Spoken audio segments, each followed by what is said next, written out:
एक भारतीय सामाजिक कार्यकर्ता जिसने अपना पूरा जीवन किया देश को समर्पित।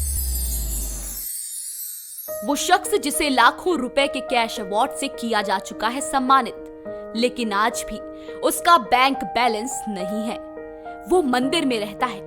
उसके पास संपत्ति के नाम पर सोने के लिए एक बिस्तर और खाने के लिए मात्र एक प्लेट है। लेकिन जब बात आती है देश सेवा की, तो वो 82 साल का शख्स उठ खड़ा होता है। हम बात कर रहे हैं अन्ना हजारे जी की।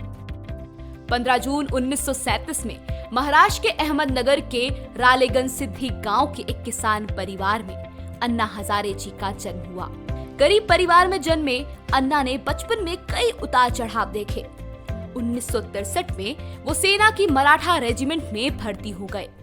1965 में हुए भारत पाक युद्ध के दौरान उनके सभी साथी शहीद हो गए, पर अन्ना बच गए। एक रात वो इस घटना को याद कर सोचने लगे कि जब मौत आती है तो हम बिना कुछ लिए चले जाते हैं, तो इस जीवन में इतनी भागदौड़ क्यों? वो उठे और आत्महत्या करने की ठानी।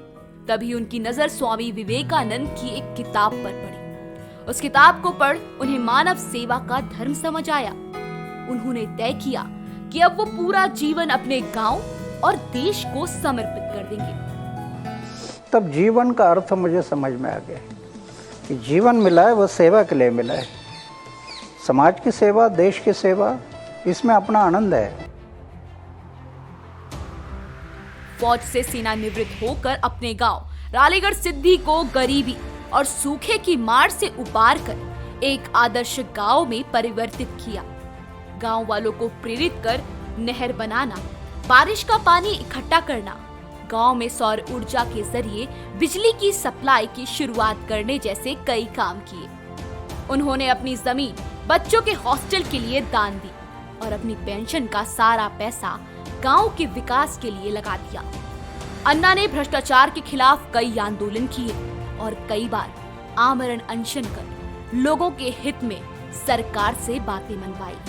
उनके समाज सुधारक काम को देख सरकार द्वारा पद्मश्री और पद्म भूषण समेत कई पुरस्कारों से सम्मानित भी किया जा चुका है।